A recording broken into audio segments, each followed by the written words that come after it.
ગુજરાતના 11 જિલ્લાઓમાં તારીખ 10-13 દરમિયાન ચાલી રહેલી 16મી સિંહ વસ્તી ગણતરી 2025ના બીજા તબક્કા દરમિયાન આજે વન અને પર્યાવરણ મંત્રી શ્રી મુકેશભાઈ પટેલે સાસણગીરની મુલાકાત લીધી હતી.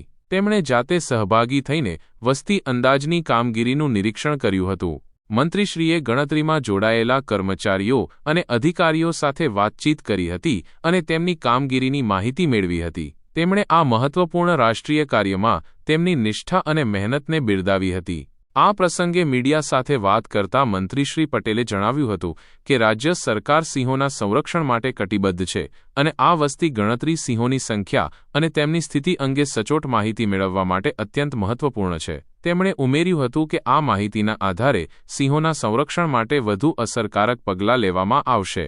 ઉલ્લેખનીય છે કે આ 4 દિવસીય વસ્તી ગણતરીમાં આધુનિક ટેકનોલોજી અને પરંપરાગત પદ્ધતિઓનો સમન્વય કરવામાં આવી રહ્યો છે. સમગ્ર પ્રક્રિયા શાંતિપૂર્ણ અને સુરક્ષિત રીતે ચાલી રહી છે. વન વિભાગના ઉચ્ચ અધિકારીઓ પણ આ નિરીક્ષણ દરમિયાન મંત્રીશ્રી સાથે જોડાયા હતા. આ વસ્તી ગણતરીના પરિણામો ટૂંક સમયમાં જાહેર કરવામાં આવશે, જે ગુજરાતમાં સિંહ સંરક્ષણની દિશામાં એક મહત્વપૂર્ણ પગલું સાબિત થશે.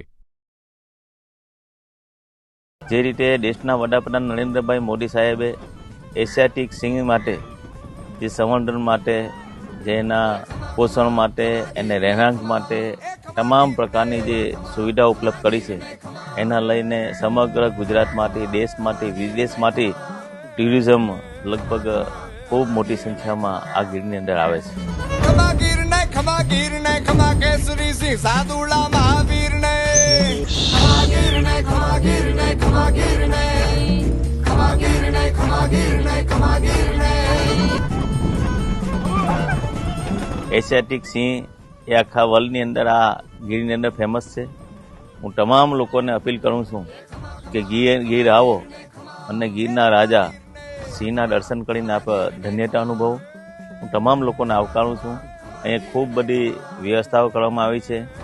ખાસ કરીને અહીંયાના ગામના લોકોએ સ્ટે હોમની પણ વ્યવસ્થા કરી છે. તો એમને આપણે કહેવા માગું છું, સ્ટે હોમનો પણ આપ લાભ લો અને